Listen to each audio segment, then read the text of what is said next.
कमलेश याचे लग्न कस्तुरी हिच्यासोबत सुमारे 25 वर्षापूर्वी झाले होते. त्यांचा संसार सुखा समाधानाने चालू होता. त्यांचा किरण नावाचा 25 वर्षाचा मुलगा आहे.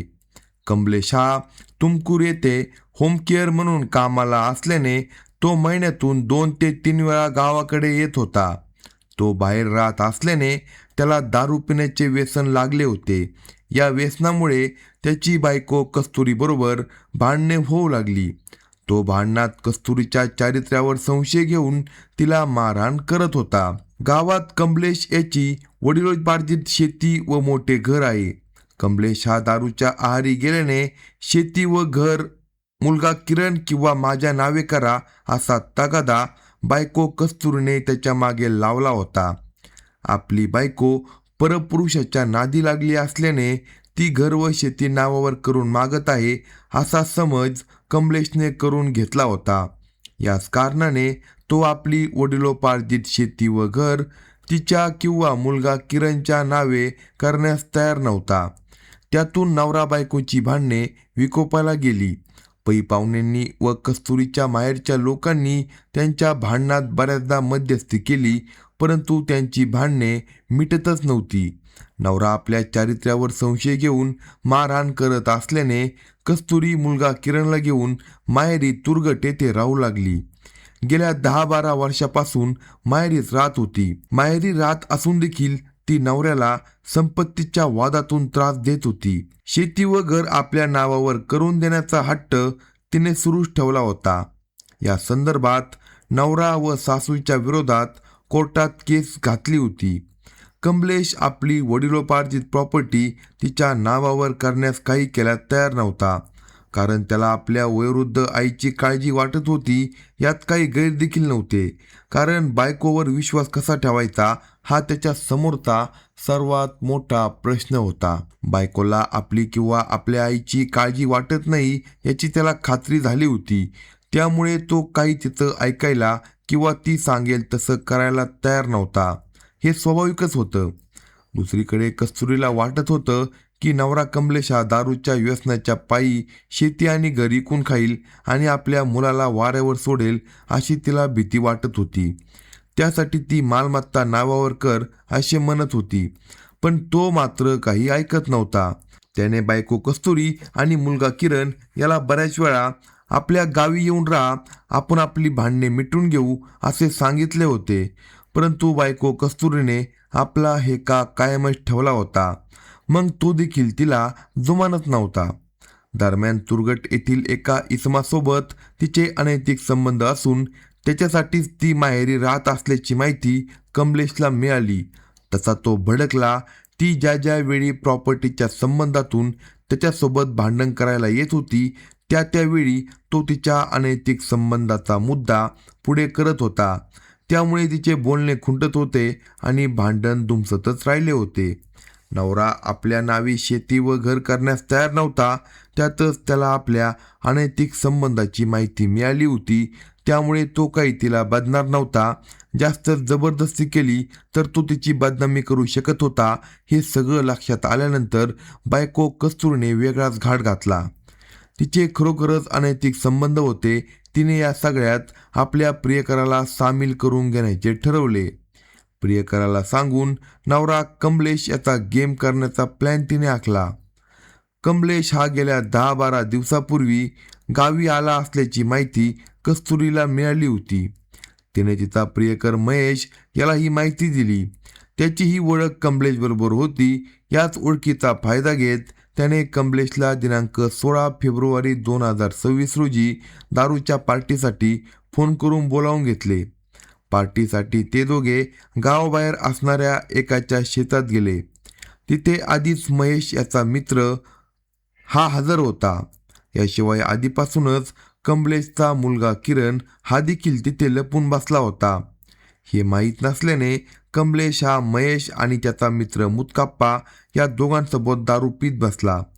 त्या तिघांना दारूची नशा चढू लागली. कमलेशच्या डोळ्यात दारूची झिंग जास्त दिसत असताना मुदप्पाने मुद्दामच कमलेशच्या बायकोचा विषय काढला.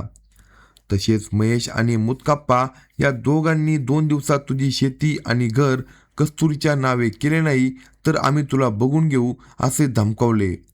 त्यावर दारूच्या नशेत असणाऱ्या कमलेशनेही ठाम शब्दात नकार दिला.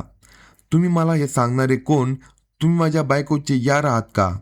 तुमच्या दोघांपैकी कोणाशी तिचे अनैतिक संबंध आहे असे तो बडबडू लागला. तेव्हा महेशने मागे तुझ्या बायकोबरोबर संबंध आहे, तू काय करणार असे म्हणत कमलेशला टोचले. तसा कमलेश त्याच्या अंगावर धावून गेला. ते दोघे या संधीची वाट पाहत होते. तो अंगावर येताच महेश आणि मुतकाप्पा या दोघांनी त्याला धरून चोप देण्यास सुरुवात केली. मुतकाप्पा कोलेकर याने चाकूने कमलेशवर सपासप वार केले. त्या सरशी कमलेश बचावासाठी आक्रोश करत तडफडू लागला.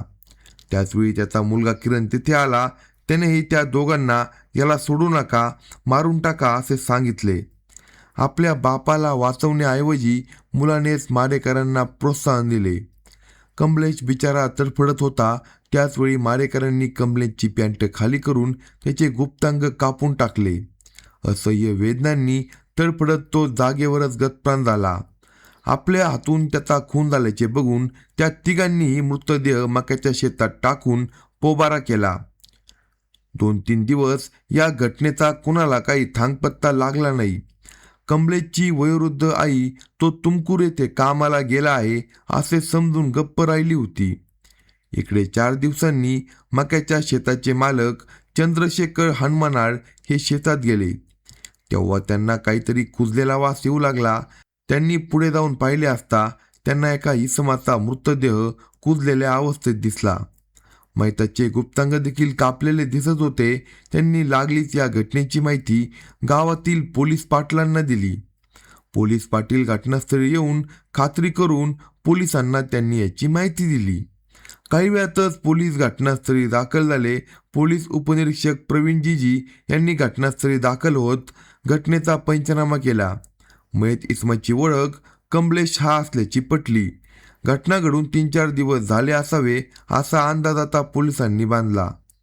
दरम्यान घटनास्थळी पूर्ण पोलीस स्टेशनची टीम हजर झाली होती. मयत कमलेश याची बायको कस्तुरी आणि मुलगा किरण यांना देखील या घटनेची माहिती देण्यात आली. ते तातडीने घटनास्थळी आले. त्यानंतर पंचनामा उरकून मृतदेह पोस्टमॉर्टमसाठी कितूर येथील सरकारी रुग्णालयात पाठवून दिला. वरिष्ठांच्या मार्गदर्शनाखाली पोलीस या घटनेचा तपास करत होते. परंतु घटनास्थळी कोणता पुरावा आढळून आला नसल्याने तपासात अडचणी वाढत होत्या. तपासकामी पोलिसांनी आपले खबरे कामाला लावले होते. 2-4 दिवसात खबऱ्यांकडून पोलिसांना माहिती मिळाली की कमलेश याच्या घरातच संपत्तीवरून त्याच्या बायकोसोबत वाद होत होता. त्याची बायको या कारणातूनच 10-12 वर्षापासून तिच्या माहेरी राहत होती. तिने तिच्या प्रियकराला कमलेशला मारायला सांगितले होते. ही माहिती मिळताच पोलिसांनी तातडीने हालचाली करत संशयित म्हणून पहिल्यांदा बायको कस्तुरी आणि तिचा मुलगा किरण यांना ताब्यात घेतले. तिच्याकडे चौकशी करत असता तिने गुन्हा कबूल केला. नवरा कमलेश याची हत्या आपणच आपला प्रियकर व मित्राच्या मदतीने केल्याचे सांगत यात मुलगा किरण यालाही सामील केल्याचे पोलिसांना समजले. तिच्याकडून मिळालेल्या माहितीवरून तिचा प्रियकर महेश आणि महेशचा मित्र मुतकाप्पा या दोघांना देखील ताब्यात घेण्यात आले. त्यांनी आपला गुन्हा मान्य केला. या चौघांनी गुन्हा कबूल केल्यावर पोलिसांनी या घटनेची फिर्याद शेतमालक चंद्रशेखर हनुमानाळ यांच्याकडून घेतली. त्यांनी दिलेल्या फिर्यादीवरून कितूर पोलीस ठाण्यात कमलेश कोटी वय 50 याच्या हत्येप्रकरणी त्याची बायको कस्तुरी वय 44, मुलगा किरण वय 25, प्रियकर महेश वय 33 आणि त्याचा मित्र मुतकाप्पा वय 30 या चौघांच्या विरोधात भारतीय न्यायसंहिता कलम 103 प्रमाणे खुनाचा गुन्हा दाखल करण्यात आला. या चौघांना पोलिसांनी कितूर कोर्टासमोर उभे केले असता त्यांची रवानगी बेळगावी येथील हिंडलगा जेलमध्ये केली आहे. पोलिसांनी त्यांच्याकडून गुन्ह्यात वापरलेले चाकू आणि मोटारसायकल जप्त केली. अशाच नवनवीन क्राईम स्टोरी ऐकण्यासाठी कलम 302 या मराठी चॅनलला लगेच सबस्क्राईब करा आणि आपल्या प्रतिक्रिया कमेंट बॉक्समध्ये कळवा.